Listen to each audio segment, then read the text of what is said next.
Hey guys, how's it going? Disabled American veteran here, currently in beautiful Medellin, Colombia. Back with another video, and this is going to be a quick Q&A. I just want to read off some of the comments that were left behind and try to answer these questions real quick for you guys. And any other questions that you may have, please leave comments below.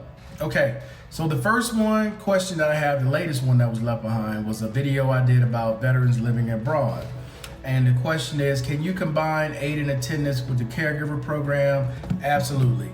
If you are currently receiving aid and attendance, or vice versa, you're currently receiving the caregiver program, can you apply for the other one? Absolutely.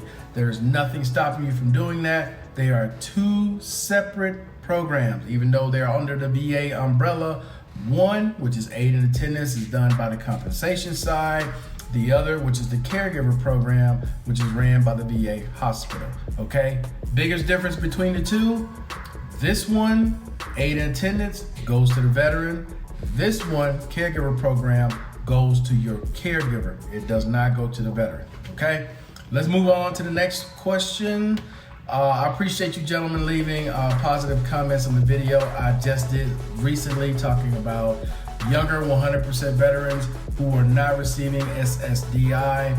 Are there any issues? And yes, there are a few. Please check out that video if you haven't seen it yet.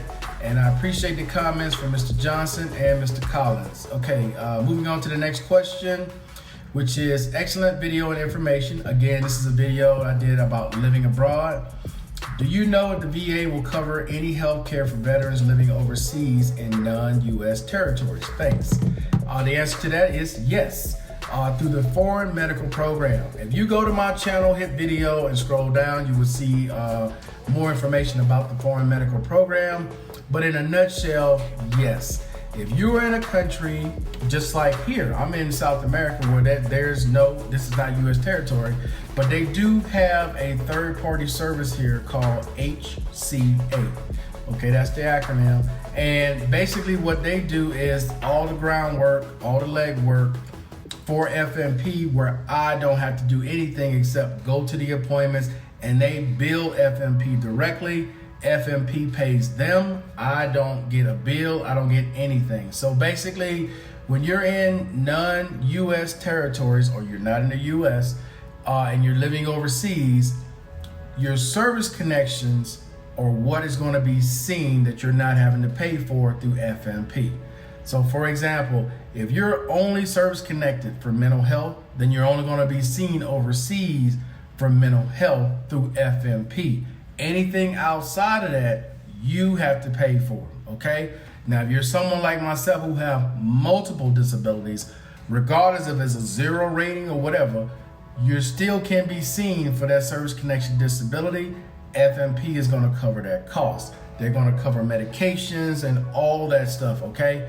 So if you're looking for a country to move to, I would say try to find a country that offers a third-party type of service like here, which makes it easier. Not that you have to go to a country like that. It's easier dealing with a third-party service like HCA, or like the same one that's in Panama, or a service in the Dominican Republic. Or a reason why a lot of veterans go to the Philippines is because there is an actual VA facility in the Philippines, okay? But if you want to be outside the US, like US territories, there's a huge VA in Puerto Rico, which is for the Caribbean. So for people in the Caribbean that didn't know where to go, if they didn't want to go back to Florida, you can go to Puerto Rico. There's a huge VA there just for military personnel, military veterans in the Caribbean area. So that's basically how that works. So in a nutshell, yes, and it needs to be service connected. Otherwise, you're gonna be paying out of pocket, okay? Let's move on to the next one. Let's see, One Navy LT. Hey, I appreciate the information. I see that you're also here in Colombia. So yeah, he had left a comment on a video I did about, do you qualify for TDIU? There was someone that asked a question about TDIU where they didn't quite qualify unless they had some exceptions to the rule. Based upon what they put, they would not have qualified for TDIU. Let's see, I'll do a couple of more. Hey, Mr. Miles, I appreciate the comment you left on the video I did talking about the new VA rates that you will be paid starting in January. The same, Mr. Johnson, I appreciate the comment.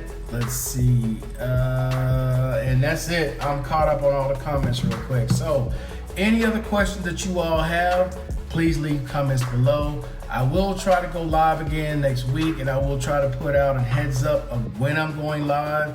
So if you have questions at that point, I'll be able to try to help you with your questions. Obviously, I don't know everything, but I am willing to share information that I do have from work experience at the VA, as well as using VA services myself here currently in Medellin, Colombia. Okay, guys, so other than that, I am out. Peace. You ladies and gentlemen, have a great day.